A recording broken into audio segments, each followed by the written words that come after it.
시청자 여러분 안녕하십니까? 오대산 문수원을 떠난 노지심이 지진장로 스님이 소개한 동경의 대산국사로 가는 동안 산 도둑들과 만나서 벌어지는 내용을 프레임으로 오늘 방송을 이어가도록 합니다.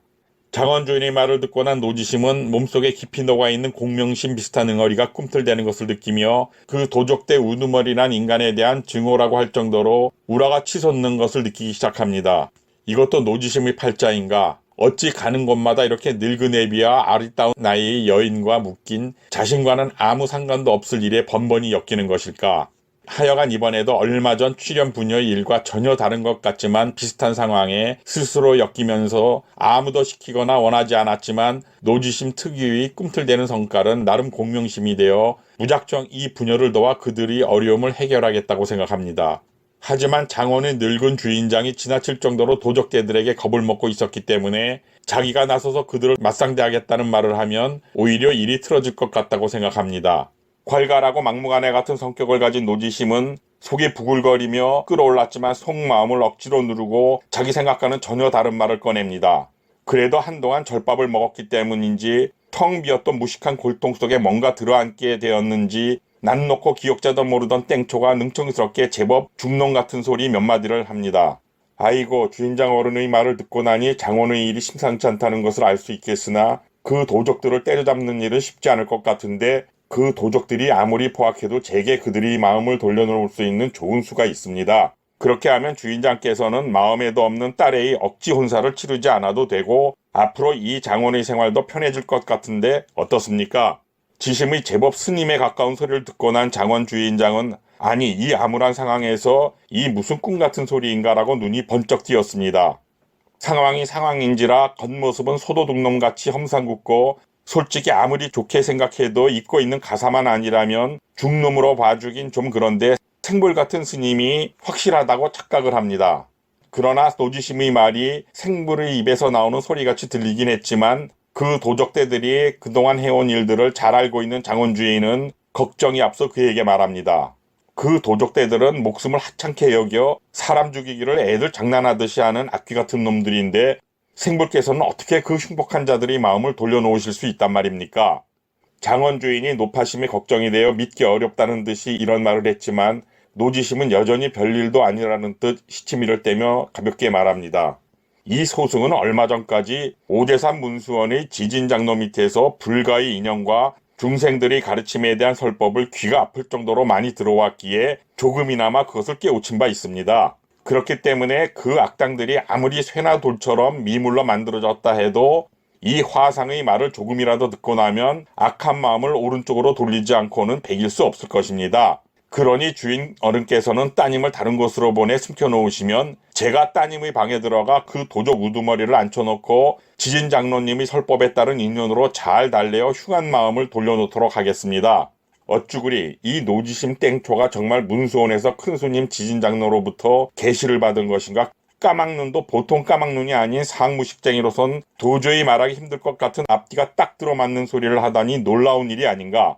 하여간 술기운에 무의식적으로 나왔던 지진장로님의 계시를 받았던 하는 소리마다 장원 주인장의 마음 깊숙한 곳까지 감동에 감동을 하게 해주는 소리만 해대니 오래 산 탓에 인생 경험이 많은 그는 오히려 마음이 영 놓이지 않는지 쉽게 대답을 하지 못합니다.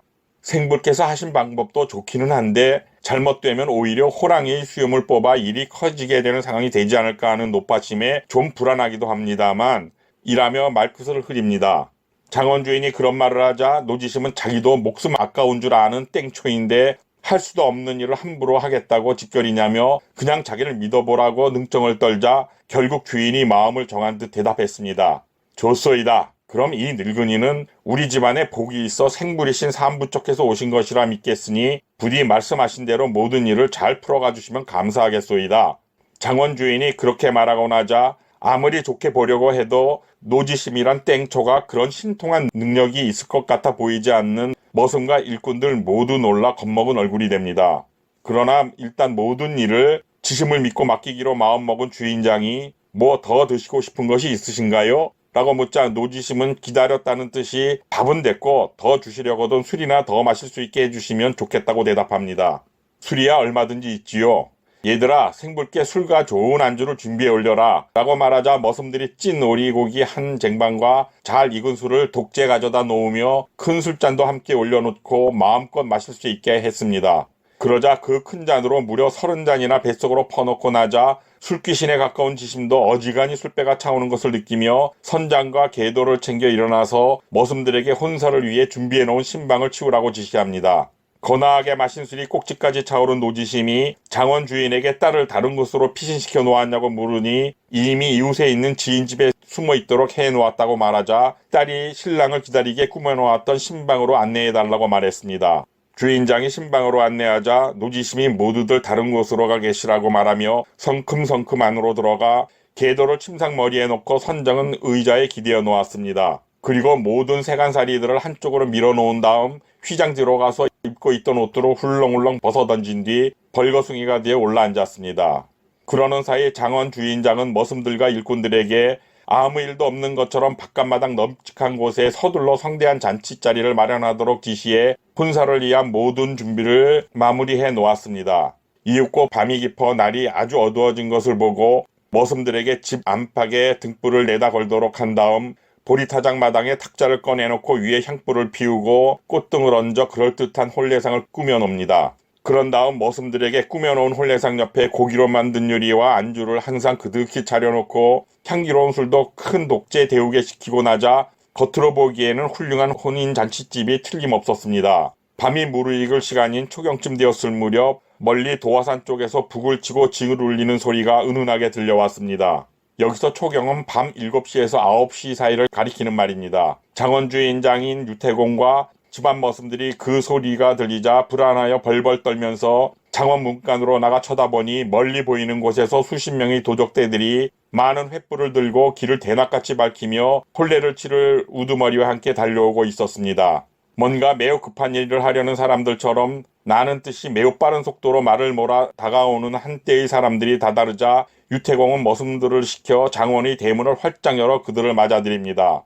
장원문을 열자 안으로 달려드는 도둑들은 혼사를 치르기 위해 신랑의 입장으로 온 우두머리를 가운데에 놓고 창칼로 무장하여 앞뒤로 호위를 하고 있었고 그 상황에서도 새신랑 들러리를 서는 사람들같이 복색을 갖추고 있었습니다.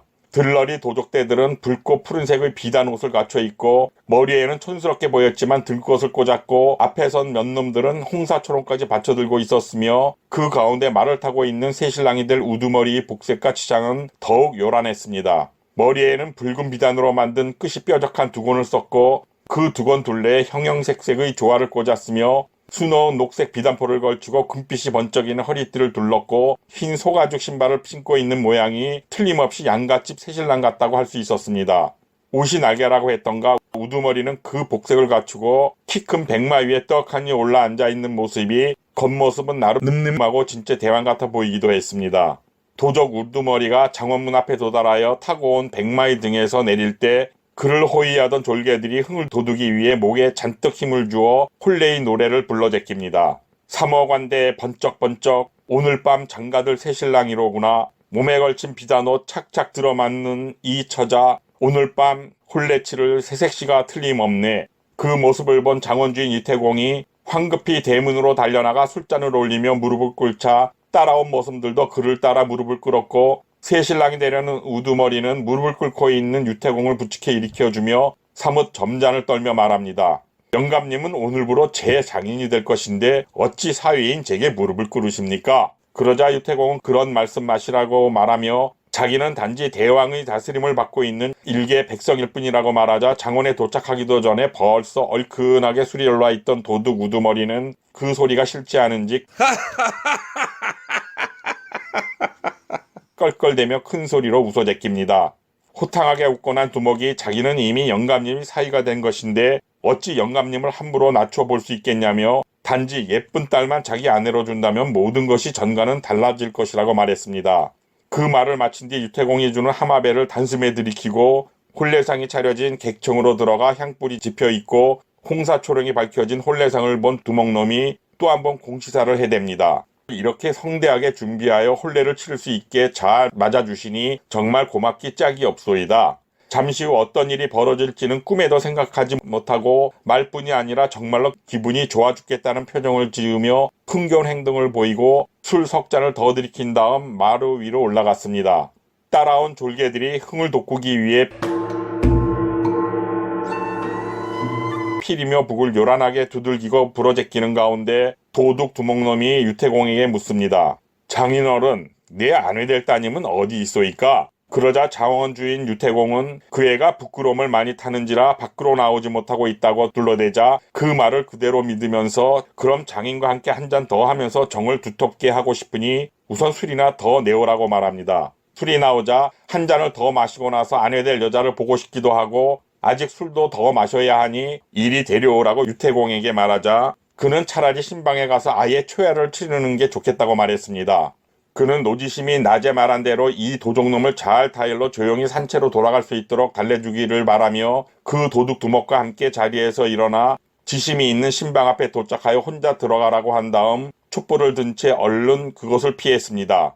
혹시 노지심이 말한 대로 되지 않고 일이 꼬인다면 달아날 길을 찾기 위해서였고 그때 혼자 신방으로 들어가려고 도적 두목놈은 기세 좋게 신방문을 열어젖힙니다.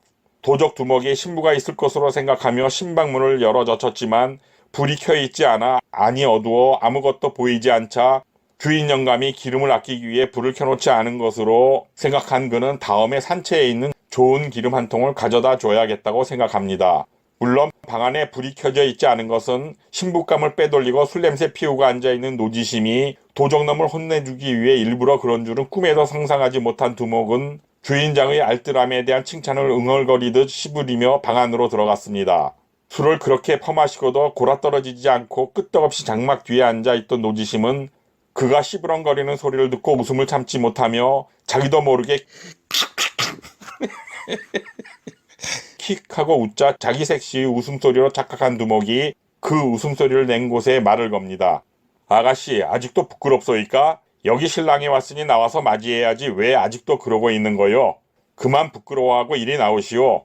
내일이 되면 저 산채를 마음대로 할 수 있는 부인이 되도록 해주겠소이다. 그렇게 색시를 부르면서 한편으로는 두 손을 휘저으며 근처에 있을 색시를 찾는데 그의 손에는 숨은 지심을 가리고 있던 장막이 걸렸고 두목은 얼른 그 장막 안으로 손을 넣어 더듬자 색시의 부드러운 몸이 아닌 노지심이 늘렁거리는 백가죽이 만져졌습니다. 그러나 이미 술이 올라있는 두목놈은 그것이 색시의 살결인 것으로 생각되자 손끝이 짜릿해지는 것을 느끼며 순간 달콤한 꿈을 꾸었으나 그것은 거기까지였고 갑자기 어둠 속에서 억센 집게같이 느껴지는 무엇이 머리를 움켜잡더니 침상 쪽으로 질질 끌고 갑니다. 오늘 방송은 여기서 마무리하며 다음 방송도 노지심이 장원주인장의 딸을 색시로 삼기 위해 신방에 든 도둑대 두목놈을 개패듯 두들기며 일어나는 스토리를 테마로 대화를 이어갑니다. 구독과 좋아요는 콘텐츠 제작에 큰 도움이 됩니다. 오늘 편안한 시청 되셨다면 구독과 좋아요 그리고 알림 설정을 부탁드리며 방송을 마치겠습니다. 대단히 감사합니다.